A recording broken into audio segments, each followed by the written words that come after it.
You know, if you've enjoyed Stephen King's The Shining, the Nashville Opera is preparing for its own version of the classic novel. What? Well, Austin Pollack is here this morning to explain. And Austin, you actually went to rehearsal for this and learned something about opera that you didn't know. Yeah, that's true. So remember back in 2020 when we heard about, this business struggling because of the pandemic and this business struggling because of the pandemic? Well, after chatting with some of the cast, and the opera has faced several difficulties after major world events, 9/11, the 2008 financial crisis, and of course, COVID.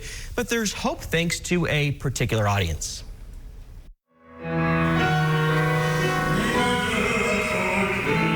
It's a classic that's almost half a century old. I'm ready. We are rehearsing for The Shining. Stephen King's horror novel, now in the opera. And that way you could say, Wendy. Wendy, is that you? I'm Robert Wesley Mason. Give your old man a hug.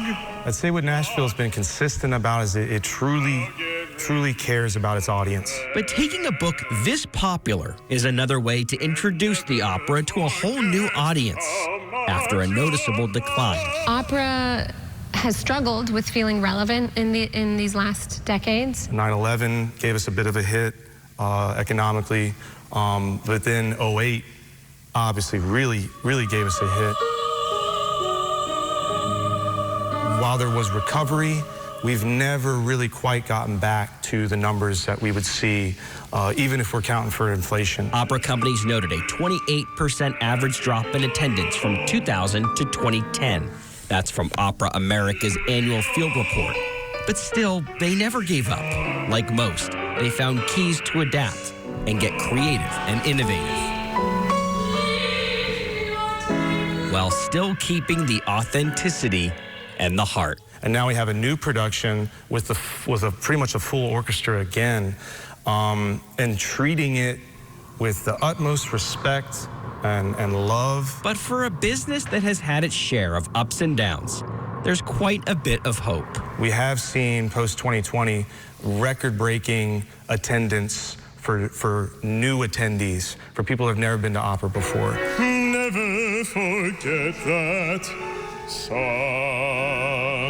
It's a silver lining in showing the commitment of both the opera and these artists to provide something authentic. Works like this, for instance, like The Shining, and depending on the initiatives of the companies, that help make a big difference in that. So I think there's still a lot of hope. We're seeing people at the Opera House that have never been before.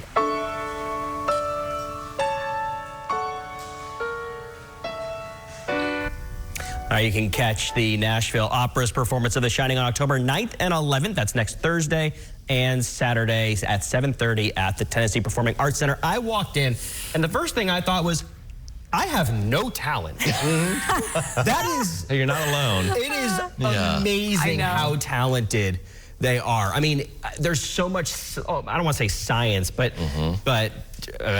what's the word I'm thinking of? Strategy, I guess, and technique. Right. Yes. And I was just watching that, and I said, wow, my mom must be so disappointed in me. Because they're amazing. Because you're not an opera singer. No, I'm not. But it's really good to see how, they're talking about the challenges they faced and how they're seeing new audiences come and join and really learn what it's all about. It's just great to see that. We have a lot of talent in Music City, and it's not all the conventional kind.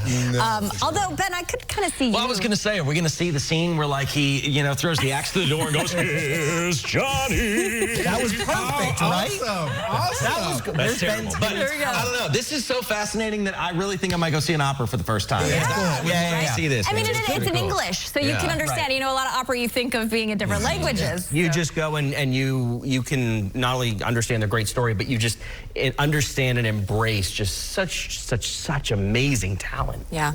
Great. And Ben's talented too. Yeah. Maybe a surprise performance. All right.